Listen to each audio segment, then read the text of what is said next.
Hi అండి, welcome back to our channel వా పూజ. ఇదైతే నా ఫస్ట్ లాంగ్ వీడియో. నేను ఇంట్లో ఏం వర్క్ చేసుకుంటున్నాను అనేసి చూపించడానికి వీడియో అయితే షూట్ చేశాను అనమాట. కొంచెం కొత్త కదా కాబట్టి ఫుల్ డే ఏం చేశానో చూపించలేదు. ఒక 3-4 డేస్ ఏం వర్క్స్ అవి చూపించాను అనమాట. ఎందుకంటే మర్చిపోతున్నాను వీడియో షూట్ చేయడము. మెల్లమెల్లగా అలవాటు చేసుకుంటాను తీయడం అనమాట. మీకు నచ్చితే లైక్ చేసి సపోర్ట్ చేయండి, సబ్స్క్రైబ్ చేసుకోండి. నేను మార్నింగ్ లేసి ఇంట్లో వర్క్స్ చేసుకుంటున్నాను. 7కే చూడండి అసలు ఎంత ఎండ వచ్చేసిందో. ఎండాకాలం కదా, ఇంకా తప్పదు. ఇంకా ఆ రోజు ఇంట్లో వర్క్స్ అందరూ చేసుకునేవి అనుకోండి, కాబట్టి నేనేం చేసుకుంటానని మీతో షేర్ చేసుకుంటున్నాను. ఆ రోజైతే హాస్పిటల్కి వెళ్ళానండి. ఒక గుడ్ న్యూస్ ఉన్నది, లాస్ట్లో చెప్తాను. లాస్ట్ వరకు వీడియోని స్కిప్ చేయకుండా చూడండి. అండ్ ఇది ఒక రోజుది. ఇది నెక్స్ట్ డే మార్నింగ్ 7:14 కల్లా వర్క్ స్టార్ట్ చేశాను. ఆ రోజు టిఫిన్కి పొంగనాలు అండ్ శనగింజల చట్నీ చేశాను. చాలా బాగుంటుంది. ఈ రెసిపీ ఎప్పుడన్నా మీతో షేర్ చేస్తాను. అండ్ ఆ రోజు లంచ్కి ఏం చేశానంటే పప్పు బెండకాయ ఫ్రై అనమాట.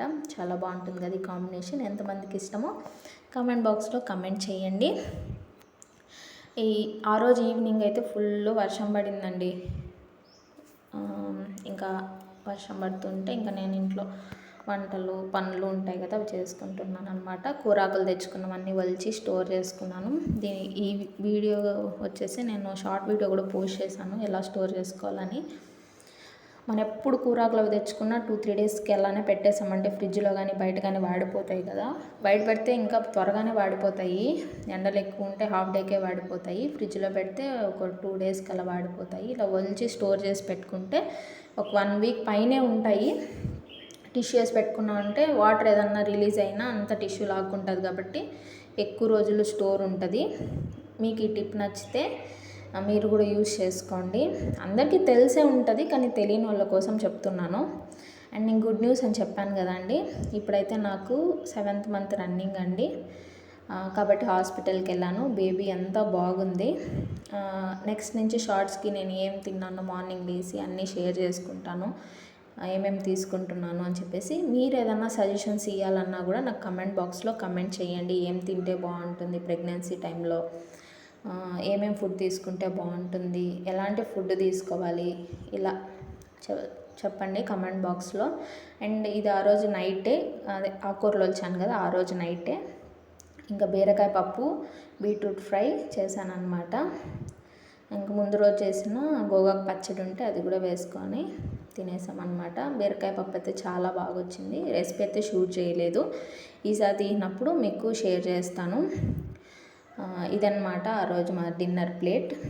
అండ్ ఇది నెక్స్ట్ డే మధ్యాహ్నం టిఫిన్ది తీయడం మర్చిపోయాను. మధ్యాహ్నం ఇది షార్ట్ వీడియో కూడా నేను పోస్ట్ చేశాను, సంగటి అండ్ దొండకాయ పచ్చడి అనేసి. ఈ దొండకాయ పచ్చడి రెసిపీ కూడా షూట్ చేయలేదు. ఈసారి చేసినప్పుడు మీకు షూట్ చేసి పోస్ట్ చేస్తాను. చాలా బాగుంటుంది కాంబినేషన్. ఎంతమంది ట్రై చేశారో కమెంట్ బాక్స్లో కమెంట్ చేయండి. ఈ దొండకాయ పచ్చడికి మాత్రం అన్నీ సపరేట్గానే ఫ్రై చేసుకోవాలండి. కలిపి ఫ్రై చేసి అదొక టేస్ట్ వస్తుంది. సపరేట్గా చేసి ఫ్రై చేసుకుంటే చాలా బాగుంటుంది. అండ్ ఆ రోజు ఈవినింగ్ కూడా వర్షం పడింది. అంటే ఎక్కువ పడలేదు, లైట్గా చినుకులు పడింది. ఇంకా మేము ఆ వర్షంలో అలా కూర్చొని దానిమ్మకాయలు ఒలుచుకొని తిన్నాను అనమాట.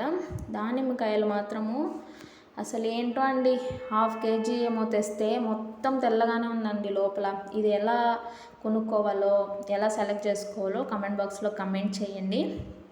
అండ్ మన ఛానల్లో వీడియోస్ మీకు నచ్చితే లైక్ చేయండి, షేర్ చేయండి, కమెంట్ చేయండి, సబ్స్క్రైబ్ చేసుకోవడం మర్చిపోకండి. Thank you so much.